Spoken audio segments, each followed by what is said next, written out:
Today we're getting older.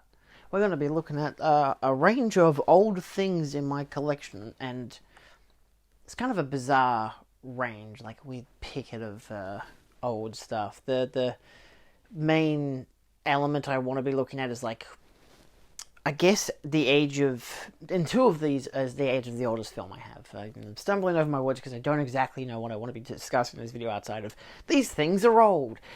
I have four things in this video to show off. The oldest boutique Blu-ray I ever got, the oldest Blu-ray I own in terms of the release date, not in terms of the first ever Blu-ray I got, because in all fairness, that's like Scott Pilgrim vs. the World and Hot Fuzz, the 2010. No, not Scott Pilgrim. Shaun of the Dead and Hot Fuzz, like the 2008 or 9 releases or whatever, because my dad got them for me for my birthday that year. Either way, that's different. So not the oldest in regards to that one for me, because those were given to me. I didn't buy them. I didn't hunt them out. I don't know what my first Blu-ray I bought was. I know what my first boutique one is. So I'm going to showcase that one. The oldest Blu-ray I have, which I'm surprised is so old, given I only got it a few years ago. Then there's the oldest film I have, and the oldest form of film I have. So we'll start with the oldest movie I have in my collection in terms of Blu-ray specifically. So I looked up on the Bluray.com app, and obviously I've scanned every single title I have into the app, and it tells you each production year for each film. So it says, oh, this film's Blu-ray release was in 2010, this one's 2012, this one's 2003. It gains up and up as it goes along. Obviously, the first year for me is technically the second year that Blu-rays were around, because Blu-rays came about around 2005, 2006 period. I think, like, officially released in 2005 in the US. By the time they got to Australia, it was basically the same time, but okay, I don't really know the full history, but around the same time, around 2005, 2006, we were getting, I don't think Blu-ray players, but at least a PlayStation 3. Basically, when that launched, everyone had a Blu-ray player. It didn't really factor out as to the US had it, and then 2 years later, Australia got it, like how most things are delayed in terms of global releasing. No, I think it was just Sony released the PlayStation 3 everywhere, and it was a Blu-ray player, hence what defeated the HD DVD, because Sony owned the PlayStation, and they're like, hey, if we release our PlayStation 3 with a Blu-ray player inside it, bada bing, bada boom, everyone's going to have a Blu-ray player, and no one's going to get HD DVD. Crushes the market. Easy peasy. So, according to Bluray.com, the only film I have from 2006, which is the earliest year I have, is Kiss Kiss Bang Bang. I did not really think that this would be the one release that would be such an old release, given I'm pretty sure I got this 3 or 4 years ago, maybe 2019, maybe even 2018, but, you know, I got this in retail stores. I probably got it for about $5 or $10 at JB Hi-Fi for, about $5 or $10 or whatever. Not too long ago, but enough time that it's still around. It's not even a reprint. I look at the copyright, and it has copyright for packaging, design, and supplementary material compilation 2006. And even like the Warner Brothers is copyrighted for 2006. There is no other copyright for it, which is kind of insane, because I also looked into it, and this was like one of the first ever, like, I think it's MPEG-2 for encoding. Most of the Blu-rays that had come out initially were like BD25s, they were like VC1. Yeah, I'm great at video, I think that means video coding one. I don't know what the hell that stands for, but either way, the format was the old one. I don't have any of those older format Blu-rays, but I do have Kiss Kiss Bang Bang, which is an MPEG-2. I don't actually think it emphasizes that on the actual packaging. Like, it still says it's video 1080p, high definition 16:9, 2 to 4:1. But it doesn't emphasize anything else, and it still comes with a commentary track, a gag reel, and a theatrical trailer. The Blu-ray looks fine, like there's been no real upgrade, but as a get-go, you already get artwork, which is, not bad. You get, artwork around the whole thing. Again, the special features, which are there. So, yeah, like, you still get a good selection of things. It's copyrighted from 2005. it's fine. It's just it's kind of a surprise to me because like it being such a young format, that went all the way over the couch. Holy shit! Blu-ray's been such a young format. I was expecting to have one that like had the high definition, disc logo at the base. You know how they used to have those silver brackets, or they would have like all this artwork to emphasize Blu-ray, HD, all this crap, and then have the poster for the movie be like really small in the middle. Yeah, those are great releases. I totally would suggest buying those. Yeah, it's just a bizarre thing in a way for me. Like, it's got nice artwork, it's got good packaging, it's got special features. Sure, it probably doesn't look the best that it could be. Like, it's a movie that definitely could use a remaster, but knowing that it was one of the first ever of a better encoding, it's had that encoding for MPEG and whatever was around for years, So obviously we've upgraded in terms of formatting, in terms of encoding and stuff like that, and it could easily use a remaster, but yeah, it's kind of interesting, I think. I wouldn't have pinned it down as the first one, especially because it was far from the first one I ever bought. So, it's a good film, so, I'd recommend it. But would I recommend the Blu-ray? Actually, probably, because the commentary track's pretty good, so, and the gag reel, But let's move on to my first ever boutique Blu-ray release. Now, if you've seen my Joy of Physical Media video, you know exactly what this is. It is House, the Criterion release. Why I wanted to pick up my first ever Criterion, my first ever boutique.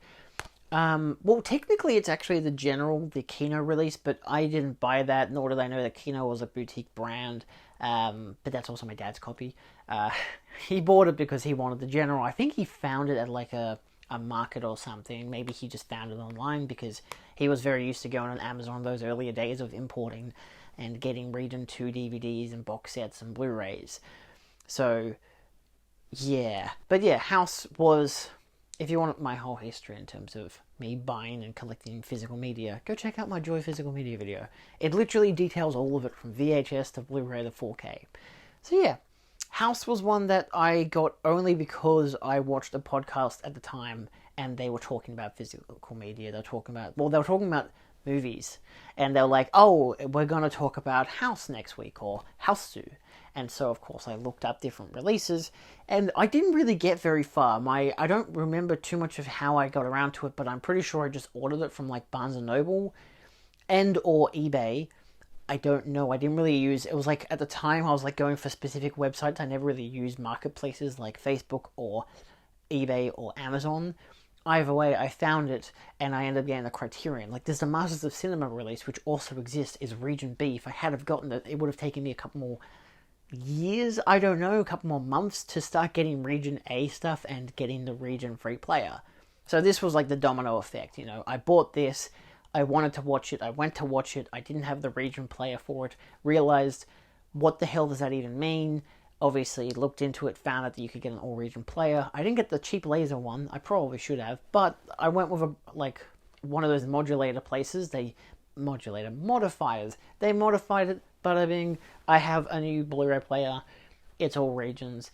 That's good. It works for me. Now I can watch any Criterion, any Region A or Region C disc that I want to. So that's great. Like, obviously, it's still added the extra stuff of, here's also a bunch of special features. Here's some interesting Japanese cinema, interesting packaging and artwork, and, packaging and artwork. And, of course, you open up, you get a nice disc art, you get a booklet, you get all this stuff that you just wouldn't really expect from a standard release. So, it not just being boutique because it's a boutique brand, but also because it opened my avenue up to, oh, hey, there's a lot more in terms of, collecting media, and I mostly credit House as the film that really kicked my collection into second gear, because I was always just buying films that are in Australia, not knowing that there were boutique labels, that there was better transfers, that there were, when I ended up seeing it, I believe it's just a digital transfer. Yeah, new, restored, high-definition digital transfer. To my knowledge, 4K UHD didn't exist at the time, and one of the first ever 4K scans I got of a film was actually the Criterion for Carnival of Souls, and that was probably one of the first ever 4K scans I ever saw, especially of an older film, and I ended up watching it, and I was just like, this is like one of the best looking films I've ever seen in my entire life. I'm yet to actually rewatch that, but I watched like Night of the Living Dead the other night, and of course they're both black and white 60s horror films, and in all respect, that one looks immaculate as well, so clearly it's just a great restoration job, you know? So it's like, it's not exactly like I would pin Carnival of Souls as the best 4K scan I've ever seen of a film, because there are a lot more films that I've seen that look much more attractive and healthier and better, because of course these are just standard Blu-ray discs, I mean still probably BD50s, with a 4K scan, but they're not 4K UHDs, you know? So, yeah, I find that to be an interesting thing. But that was good. Like, it's like seeing that you could get formats that look better, and obviously the bigger disc, the better the size, the less compression, all this stuff that just kind of adds to it on a technical front, and that was fun. You know, it's not like, I mean, me from what year is it now? 2023. Me from 10 years ago would not have looked as of Blu-rays and be like, yeah, I want a 4K. You know, I mean, they didn't exist at the time, but like, it wasn't a thing. I don't think anyone was really thinking in 2013 about that kind of stuff. It took a couple more years for 4Ks to pick up, but and to come out in general. But yeah. So now we're going to look at my oldest feature-length film. This one I've actually got two different copies of from the same brand, but I will be showing off my most recent version because it is the better version. We are looking at The Cabinet of Dr. Caligari. This is from 1920. It's a German expressionism film, all that jazz. This is the Masters of Cinema 4K release, the hard case limited edition. One of their first 4Ks, if I'm not mistaken. It's obviously an incredible release. You've got the standard 4K disc. It doesn't come with a Blu-ray, which is a bit iffy. It's the main reason why I'm keeping the Blu-ray I already have. But it does, of course, come with a great booklet as well, which is trippy because the guy's eyes open and close. It's weird when you put it down like that, and then you pick it up and it's like that. So, that's not scary at all. So, yeah. But in this case, it's the limited edition hard case featuring artwork by Kevin Tong from Tragic Sunshine. It's 4K 2160p. I love how it says 2160p. It's like, what does that even mean?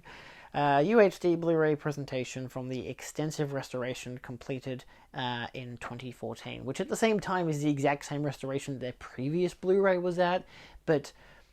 And I'm pretty sure that most of the essays that are in this book are in the book that came with that, but I think there are like a few more, you know, in terms of, yeah, because this is a lot bigger, and like look at the size of the font there, like that shit's like they're like spreading it out, you know. To be fair, it makes for a very nice and easy read, as well as like every second page is like is like an image. Look, text and an image, text and an image. But to be fair, does make it look prettier, I think, so that's very nice. But if I'm not mistaken, does it have a table of contents? Yeah, I'm pretty sure most of the essays that are in here, from the beginnings of the Expressionist film to the Cabinet of Dr. Caligari, history, psychoanalysis, and cinema, German cinema comes to Hollywood, American cinematographers in the 30s. I'm pretty sure I've read all of those, including the Variety staff review of the original review, because they're in the previous release. So that's just my stipulation in terms of physical formats. But in terms of actual release year, the film did come out in 1920. So, yeah, this is, again, as a first feature-length film, given that on Blu-ray.com my next feature-length film doesn't come out till the 1923, which is The Hunchback of Notre Dame. I've actually put the Blu-ray disc in here. I was wondering why it was so weighty. Obviously, same artwork and everything.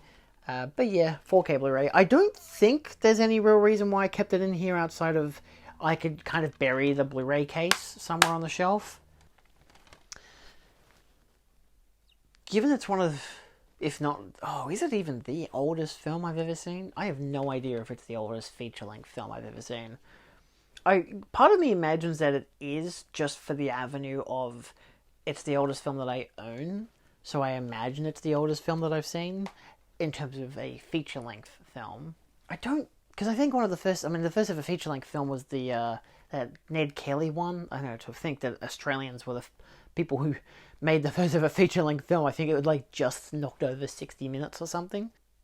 Oh, I haven't I haven't watched Dr. Caligari since I got the original Blu-ray, so I actually haven't watched it and logged on my Letterboxd because, on Letterboxd it has, and then Nosferatu. So according to this, the oldest feature-length film I've seen is Nosferatu, but it isn't.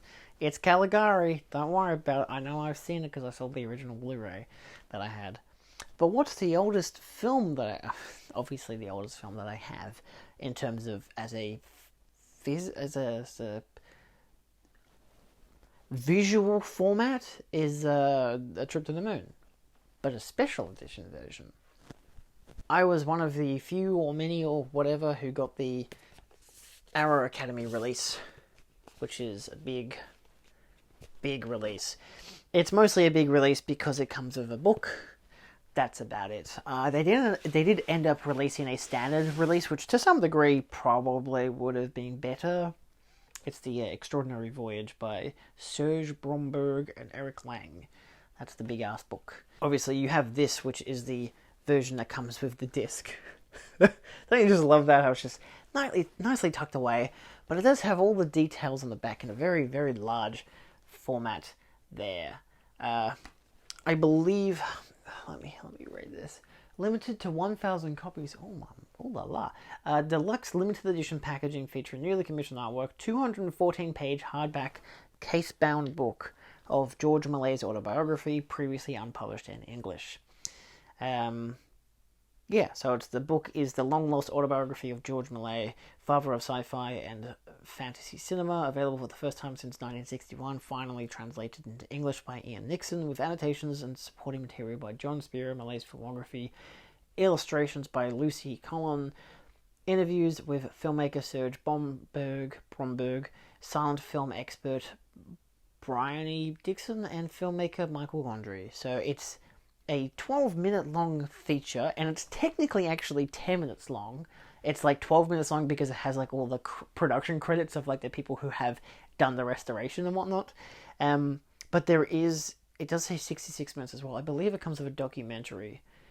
HD Blu-ray presentation, original uncompressed stereo 2.0, optional English subtitles, scores by Robert Israel, and a second score featuring actors voicing parts as originally screened in the US, with accompaniment by Friedrich Hodges from the black and white version. Some scores by three of the people for the coloured version. The Innovations of George Malay, a new video essay by John Spira exploring a trip to the moon and Malay's career. The Extraordinary Voyage, which is a 2011 documentary. So that's why it's double credited as both, not just a trip to the moon. It's both the documentary and the original short film. Short film? I guess it is a short film. I don't know, it's weird to call a film that's older than feature-length films a short film, but in reality it is, isn't it? It's like a student film, but it isn't. I'm yet to actually watch the 2011 documentary, but it's nice to have it. It also comes with Le Grand Malay 1952, a short film directed by George Frangiu about the life and work of Malay, and a 2020 release trailer. So it's a 66-minute long documentary, 12-minute long film. So yeah, it's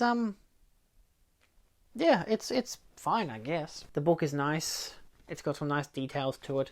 I know when they sent it to me, they accidentally sent me 2 copies. I do remember that. And yeah, so it's got a nicely captured book. Or if you want to just watch the movie Hugo by Martin Scorsese, you can do that as well. In terms of oldest things in the collection, it's a hell of a range, from Kiss Kiss Bang Bang being the oldest Blu-ray that's been released in my collection, the oldest boutique being House, the oldest film being Cabinet of Dr. Caligari, and of course Trip to the Moon. So yeah, I don't know. It's weird. I used to think that the oldest film I had for the longest time was the one about Joan of Arc, the Passion of Joan of Arc. So yeah, but I think that's like the mid-20s, like 23, 24 period. So yeah, I don't know. It's kind of funny how many more films that I've added that come before the release of that film. So anyway, thanks for watching. What's the oldest film in your collection? In terms of the oldest Blu-ray release that you have, of course, if you have some of the original Blu-rays like The Fifth Element or The Terminator, do let me know. Outside of that, what's the oldest film in your collection? And does it have a good release? Some of them are just DVD releases. I have not bothered to look at the DVD shelf, but I think in all fairness, Caligari is a 4K release. I don't have a DVD release of the film. I don't think I do. I might have been given one by as a bonus. I might have actually. I think I have it on DVD. Yeah. I don't think I initially bought it on DVD, or if I did, I bought it for like $10 or something, but I know it comes with a King Kong film as well. I don't know why. I gotta look into that, but still, that's a thing. Anyway, thanks for watching. See you next time.